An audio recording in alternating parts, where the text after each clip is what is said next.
Hello नमस्कार, आप सभी का मुकेश बैरागी 9627 चैनल पे बहुत बहुत स्वागत है। आज का टॉपिक है अपना शिक्षा में संपूर्ण गुणवत्ता प्रबंधन। शिक्षा में संपूर्ण गुणवत्ता प्रबंधन एजुकेशन मैनेजमेंट पढ़ रहे हैं, उसमें पहली क्लास पढ़ ली है, यानी कि शैक्षिक प्रबंधन संकल्पना कार्य एवं सिद्धांत, ये टॉपिक पढ़ लिया है। आज का टॉपिक है शिक्षा में संपूर्ण गुणवत्ता प्रबंधन, यानी कि TQM यानी कि total quality management in education. Total quality management in education. TQM का अग्रदूत किसे माना जाता है? तो आरम्ड वी फेजनबाम को TQM का अग्रदूत माना जाता है। आरम्ड वी फेजनबाम को TQM का अग्रदूत माना जाता है। TQM का जनक W. एडवर्ड्स डेमिंग को TQM का जनक के रूप में जाना जाता है। TQM क्या होता है? शिक्षा के क्षेत्र में संपूर्ण गुणवत्ता प्रबंधन के सिद्धांतों का उपयोग संपूर्ण गुणवत्ता की प्राप्ति हेतु किया जाने वाला प्रबंधन शिक्षा में संपूर्ण गुणवत्ता प्रबंधन है। यानी कि शिक्षा के क्षेत्र में संपूर्ण गुणवत्ता प्रबंधन के सिद्धांतों का उपयोग संपूर्ण गुणवत्ता की प्राप्ति हेतु किया जाने वाला प्रबंध शिक्षा में संपूर्ण गुणवत्ता प्रबंधन है। इस पार्क के अनुसार शिक्षा में संपूर्ण गुणवत्ता प्रबंधन उद्देश्य उचित सार्थक अधिगम लक्ष्यों को विशेषीकृत करने और विद्यार्थियों द्वारा उन्हें पाने हेतु शक्ति संपन्न बनाना है। इस पार्क के अनुसार शिक्षा में संपूर्ण गुणवत्ता प्रबंधन उद्देश्य उचित सार्थक अधिगम लक्ष्यों की विशेषीकृत करने और विद्यार्थियों द्वारा उन्हें पाने हेतु शक्ति संपन्न बनाना है। स्विफ्ट के अनुसार शिक्षा में संपूर्ण गुणवत्ता प्रबंधन द्वारा शिक्षा व्यवस्था में गुणवत्ता प्रबंधन और गुणवत्ता नियंत्रण के माध्यम से सतत सुधार किया जाता है। यानी कि स्विफ्ट के अनुसार शिक्षा में संपूर्ण गुणवत्ता प्रबंधन द्वारा शिक्षा व्यवस्था में गुणवत्ता प्रबंधन और गुणवत्ता नियंत्रण के माध्यम से सतत सुधार किया जाता है। TQM यानी कि T for total. T for total. Total का अर्थ है यहाँ पे जैसे कुल, समग्र और संपूर्ण। टोटल का अर्थ है यहाँ पे कुल, समग्र और संपूर्ण, यानी कि संस्था के सभी कर्मचारी। कुल, समग्र और संपूर्ण से अर्थ है यहाँ पे संस्था के सभी कर्मचारी, अधिकारी तथा उनके कार्य गतिविधियाँ, आचरण, व्यवहार आदि सभी शामिल है। टोटल में कुल, समग्र, संपूर्ण में संस्था के सभी कर्मचारी, अधिकारी तथा उनके कार्य गतिविधियाँ, आचरण, व्यवहार आदि सभी शामिल है। Q का अर्थ है यहाँ पे क्वालिटी। Q से अर्थ है यहाँ पे क्वालिटी। क्वालिटी यानी कि किसी भी वस्तु या सेवा का विशिष्ट गुण, विशिष्टता, जिसके आधार पर वस्तु के अच्छे या बुरे होने का आकलन किया जाता है, उसे क्वालिटी कहा जाता है। यानी कि किसी भी वस्तु या सेवा का विशिष्ट गुण, विशिष्टता, जिसके आधार पर वस्तु के अच्छे या बुरे होने का आकलन किया जाता है। गुणवत्ता में क्वालिटी यानी कि गुणवत्ता में उत्पादन, प्रक्रिया और सेवा को शामिल किया जाता है। तो किसको शामिल किया जाता है? गुणवत्ता में उत्पादन, प्रक्रिया और सेवा को शामिल किया जाता है। जॉन रस्किन के अनुसार गुणवत्ता के बारे में ठीक ही कहा है। जॉन रस्किन ने गुणवत्ता के बारे में ठीक ही कहा है कि गुणवत्ता कभी दुर्घटना नहीं होती, यह हमेशा बुद्धिमान प्रयास का परिणाम होता है। यह एक श्रेष्ठ वस्तु उत्पन्न करने की इच्छा है। यानी कि गुणवत्ता कभी भी दुर्घटना नहीं होती है, हमेशा बुद्धिमान प्रयास का परिणाम होता है। एक श्रेष्ठ वस्तु उत्पन्न करने की इच्छा है। M का अर्थ है यहाँ पर मैनेजमेंट यानी कि प्रबंधन। M फॉर मैनेजमेंट, प्रबंधन। कार्य में संचालन, नियंत्रण व निर्देशन आदि में प्रयुक्त तरीके को प्रबंधन कहा जाता है। कार्य के संचालन, नियंत्रण व निर्देशन आदि में प्रयुक्त तरीकों को क्या कहा जाता है? तो प्रबंधन कहा जाता है। प्रबंधन को ही मैनेजमेंट कहा जाता है। संपूर्ण गुणवत्ता प्रबंधन जापानी शब्द काइजेन से प्रेरित है। यानी कि संपूर्ण गुणवत्ता प्रबंधन किस शब्द से प्रेरित है? तो काइजेन से। जापानी शब्द है काइजेन, उससे प्रेरित है। काइजेन का तात्पर्य है सुधार अथवा अधिक उत्तम के लिए परिवर्तन। सुधार अथवा अधिक उत्तम के लिए ही परिवर्तन, इस काइजेन का तात्पर्य है। काइजेन अच्छे के लिए परिवर्तन। काइजेन का अर्थ है अच्छे के लिए परिवर्तन, यानी कि change for good. Change for good की अवधारणा पर कार्य करता है। काइजेन अच्छे के लिए परिवर्तन, चेंज फॉर गुड की अवधारणा पर कार्य करता है। काइजेन के प्रमुख तत्व निम्न हैं, जैसे समूह कार्य, व्यक्तिगत अनुशासन, उन्नत आत्मबल, गुणवत्तावृत्त और सुधार हेतु सलाह। इन तत्वों पर काइजेन कार्य करता है। यानी कि काइजेन के प्रमुख तत्व एक बार दोबारा देख लो, समूह कार्य, व्यक्तिगत अनुशासन, उन्नत आत्मबल, गुणवत्तावृत्त और सुधार हेतु सलाह। अगला है एडविड डेमिंग के अनुसार गुणवत्ता प्रबंधन यानी कि TQM संगठनात्मक संस्कृति निर्माण का एक मार्ग है। कुल गुणवत्ता प्रबंधन यानी कि TQM संगठनात्मक संस्कृति निर्माण का एक मार्ग है जो कि कौशलों के निरंतर सुधार, समूह कार्य की प्रक्रिया, उत्पादन एवं सेवाओं की गुणवत्ता एवं उपभोक्ता संतुष्टि के प्रति वचनबद्ध रहता है। एडविड डेमिंग ये इम्पोर्टेंट है, ये विद्वान इम्पोर्टेंट है। इनके अनुसार कुल गुणवत्ता प्रबंधन TQM संगठनात्मक संस्कृति निर्माण का एक मार्ग है जो कि कौशलों के निरंतर सुधार, समूह कार्य प्रक्रिया, उत्पादन एवं सेवाओं की गुणवत्ता एवं उपभोक्ता संतुष्टि के प्रति वचनबद्ध रहता है। यूनेस्को की एक report learning the treasure with in 1996 में गुणवत्ता शिक्षा के लिए 4 स्तंभ बताए हैं। यानी कि यूनेस्को की एक report learning the treasure with in में गुणवत्ता शिक्षा के लिए 4 स्तंभ बताए हैं, जैसे जानने के लिए सीखना, यानी कि जानने के लिए सीखना, करने के लिए सीखना और जीने के लिए सीखना, कुछ बनने या होने के लिए सीखना। जानने के लिए सीखना, करने के लिए सीखना, जीने के लिए सीखना और कुछ बनने या होने के लिए सीखना। संपूर्ण गुणवत्ता प्रबंधन की अवधारणा के विकास का कालक्रम है। संपूर्ण गुणवत्ता प्रबंधन की अवधारणा के विकास का कालक्रम है गुणवत्ता निरीक्षण की अवस्था, गुणवत्ता नियंत्रण की अवस्था, गुणवत्ता आश्वासन और संपूर्ण गुणवत्ता प्रबंधन। गुणवत्ता निरीक्षण की अवस्था, गुणवत्ता नियंत्रण की अवस्था और गुणवत्ता आश्वासन और संपूर्ण गुणवत्ता प्रबंधन। संपूर्ण गुणवत्ता प्रबंधन की अवधारणा के विकास का कालक्रम है निरीक्षण की अवस्था है, नियंत्रण की अवस्था है, गुणवत्ता आश्वासन और संपूर्ण गुणवत्ता प्रबंधन। प्रमुख विचारक है कुल गुणवत्ता प्रबंधन की अवधारणा W. एडवर्ड्स, डेमिंग, जोसेफ एवं जुरान, फिलिप B. क्रॉसबी एवं आर्मंड V. फेजनबॉम आदि के द्वारा संयुक्त रूप से विकसित की गई हैं। इनके द्वारा कुल गुणवत्ता प्रबंधन की अवधारणा दी गई। इन सभी विद्वानों के द्वारा संयुक्त रूप से कुल गुणवत्ता प्रबंधन की अवधारणा विकसित की गई है। जैसे वाल्टर एस.ए. वाट 1930 के दशक में अमेरिका के हैं। वाल्टर एस.ए. वाट, इन्होंने सांख्यिकी की गुणवत्ता नियंत्रण के जनक के रूप में इनको जाना जाता है। यानी कि वाल्टर एस.ए. वाट को सांख्यिकी गुणवत्ता नियंत्रण के जनक के रूप में जाना जाता है। Armand V. फेजिनबाम अमेरिका के, ये भी इन्होंने गुणवत्ता के 4 सोपान दिए हैं। तो आर्मंड B. फेजिनबाम ने गुणवत्ता के 4 सोपान दिए हैं। कुल गुणवत्ता नियंत्रण की अवधारणा TQM का अग्रदूत भी तैयार किया है इन्होंने, फेजिनबाम ने अग्रदूत माना जाता है इनको। और फिलिप B. क्रॉसबी, ये भी अमेरिका के हैं। इन्होंने गुणवत्ता के 14 सोपान और शून्य दोष अवधारणा दी है। गुणवत्ता के 14 सोपान और शून्य दोष की अवधारणा किसके द्वारा दी गई है? तो फिलिप B. क्रॉसबी के द्वारा। W. एडवर्ड्स डेमिंग, ये इम्पोर्टेंट है, अमेरिका के हैं। TQM के जनक के रूप में जाना जाता है। TQM के जनक के रूप में W. एडवर्ड्स डेमिंग को जाना जाता है। इन्होंने PDCA चक्रीय मॉडल की अवधारणा प्रस्तुत की है। PDCA चक्र मॉडल की अवधारणा किसके द्वारा दी गई है? तो W. एडवर्ड्स डेमिंग के द्वारा। ये अमेरिका के हैं। इसमें P का अर्थ होता है प्लान यानी कि ये नियोजन। P फॉर प्लान नियोजन। D फॉर डू का अर्थ है यहाँ पे करना। और C का अर्थ है चेक यानी कि जांच, निरीक्षण। और एक्ट क्रियान्वित करना।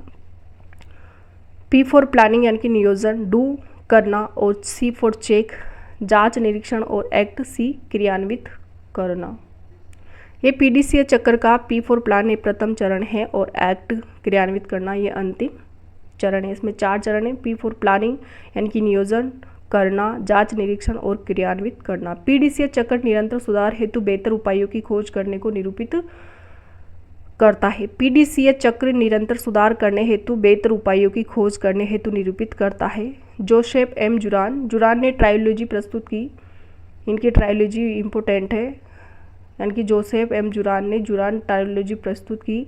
इसमें गुणवत्ता योजना, फिर गुणवत्ता नियंत्रण और गुणवत्ता सुधार, यानी कि क्वालिटी प्लानिंग और क्वालिटी कंट्रोल और क्वालिटी क्वालिटी इम्प्रूवमेंट, गुणवत्ता योजना, फिर नियंत्रण, फिर सुधार।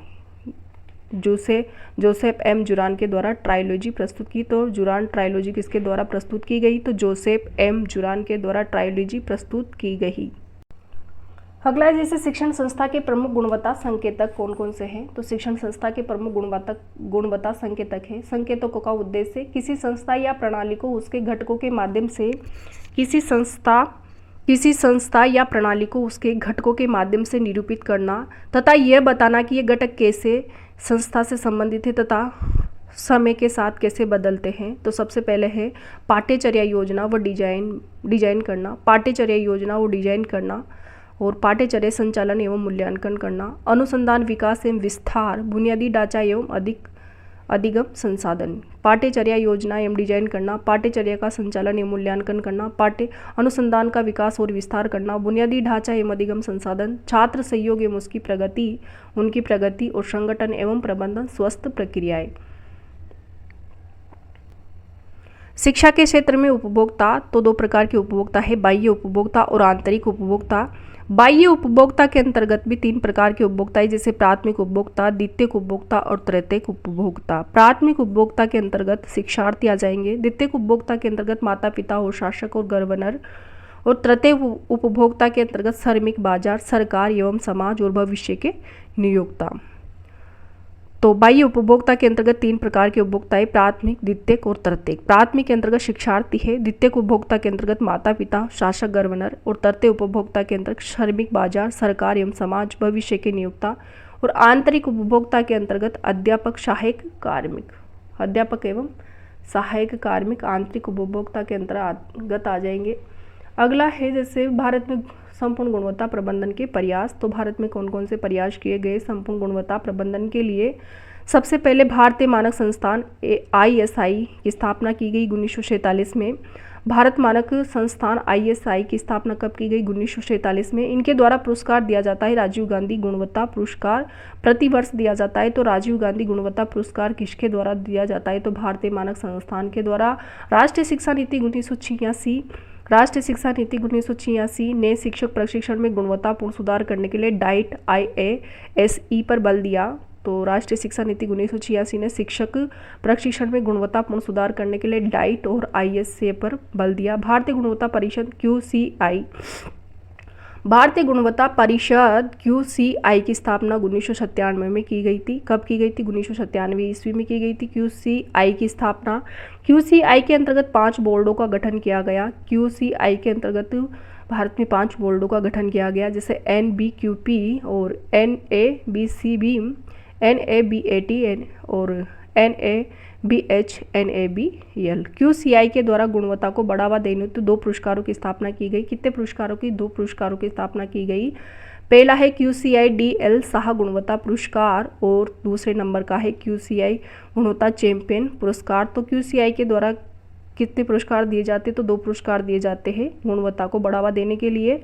एक तो है DL शाह गुणवत्ता पुरस्कार, दूसरे नंबर का है गुणवत्ता चैंपियन पुरस्कार। भारत में शिक्षा के क्षेत्र में गुणवत्ता के लिए प्रबंधन करने वाली संस्था, सबसे इम्पोर्टेंट संस्था है नाबेड, यानी कि नाबेड सबसे इम्पोर्टेंट संस्था है। भारत में शिक्षा के क्षेत्र में गुणवत्ता के लिए प्रबंधन करने वाली प्रमुख संस्था नाबेड है। अगले है जैसे शिक्षा में संपूर्ण गुणवत्ता प्रबंधन के मूल तत्व। तो संपूर्ण गुणवत्ता प्रबंधन के मूल तत्व है, ये जोसेफ C. फील्ड्स के अनुसार है। किसी शैक्षिक संस्था में संपूर्ण गुणवत्ता प्रबंधन के अंतर्गत 7 प्रतिबद्धताएं आवश्यक है, यानी कि जोसेफ C. फील्ड्स के अनुसार किसी शैक्षिक संस्था में संपूर्ण गुणवत्ता प्रबंधन के अंतर्गत कितनी प्रतिबद्धताएं आवश्यक है? तो 7 प्रतिबद्धताएं आवश्यक है जोसेफ C. फील्ड्स के अनुसार। पहली है संपूर्ण गुणवत्ता प्रबंधन की प्रतिबद्धता, संपूर्ण गुणवत्ता प्रबंधन की प्रतिबद्धता, सदैव ग्राहक अभिमुखीकरण की प्रतिबद्धता, सदैव ग्राहक अभिमुखीकरण की प्रतिबद्धता, एक दल के रूप में कार्य करने की प्रतिबद्धता, और 4th नंबर की है स्व प्रबंधन और नेतृत्व हेतु प्रतिबद्धता, सतत सुधार की प्रतिबद्धता, स्वयं अपनी और दल की क्षमताओं पर विश्वास करने की प्रतिबद्धता, गुणवत्ता हेतु प्रतिबद्धता, जेरोन एस एरकारो 1995 के अनुसार संपूर्ण गुणवत्ता प्रबंधन को किसी शैक्षिक संस्था में सफलतापूर्वक लागू करने के लिए निम्नलिखित 5 पद आवश्यक है। यानी कि इसके लिए जेरोन एस एरकारो के अनुसार 5 पद आवश्यक है। किसी शैक्षिक संस्था में सफलतापूर्वक लागू करने के लिए कितने पद आवश्यक है? तो 5 पद आवश्यक है जेरोम एस एरकारो के अनुसार। ग्राहक केंद्रित और संपूर्ण जुड़ाव, तीसरे नंबर का मापन, शिक्षा के लिए क्रमबद्ध योजना व्यवस्था और सतत सुधार। ग्राहक केंद्रित, संपूर्ण जुड़ाव, मापन, शिक्षा के लिए क्रमबद्ध योजना और व्यवस्था और सतत सुधार, ये 5 पद आवश्यक है संपूर्ण गुणवत्ता प्रबंधन को किसी शैक्षिक संस्था में सफलतापूर्वक लागू करने के लिए। किसके अनुसार? जेरोम एस एरकारो 1995 के अनुसार। अगला है जैसे एडविस सेलिस ने अपनी पुस्तक total quality management in education में शिक्षा की गुणवत्ता की 4 अनिवार्य आवश्यकता यानी प्रतिबद्धताएं बताई। एडविस सेलिस ने कितनी प्रतिबद्धताएं बताई? तो 4 बताई। और जोसेफ सी फिल्डस के अनुसार 7 प्रतिबद्धताएं बताई। और 5 पद किसके अनुसार बताए? तो जेरोम एस एरकारो के अनुसार बताए।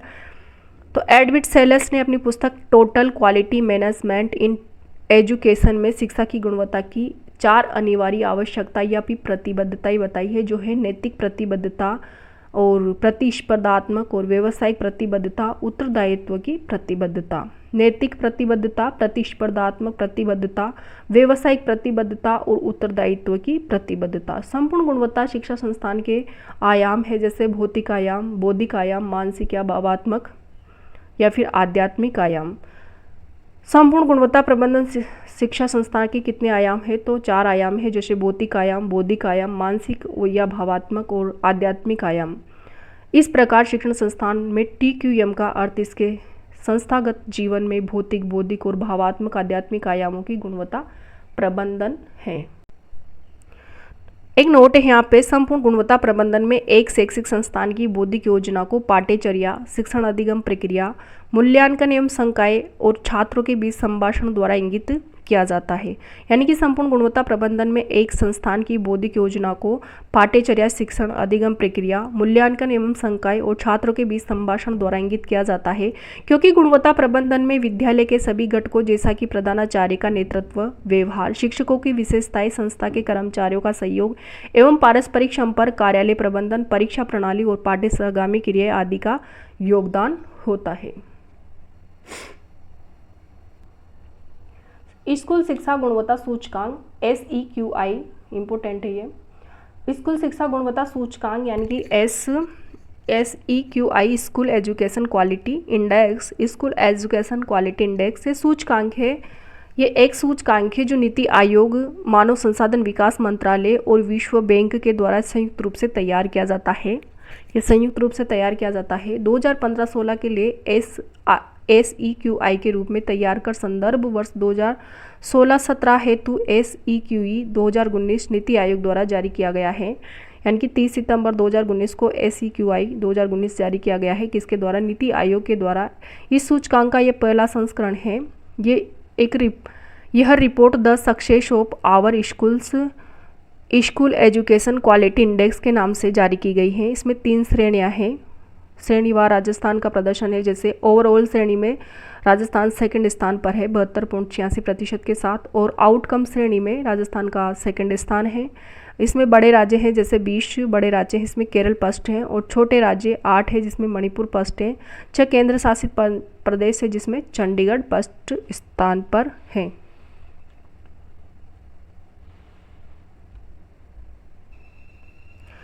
अगला है जैसे निष्पादन ग्रेडिंग सूचकांक। निष्पादन ग्रेडिंग सूचकांक परफॉर्मेंस ग्रेडिंग इंडेक्स यानी कि PGI के रूप में इसे जाना जाता है।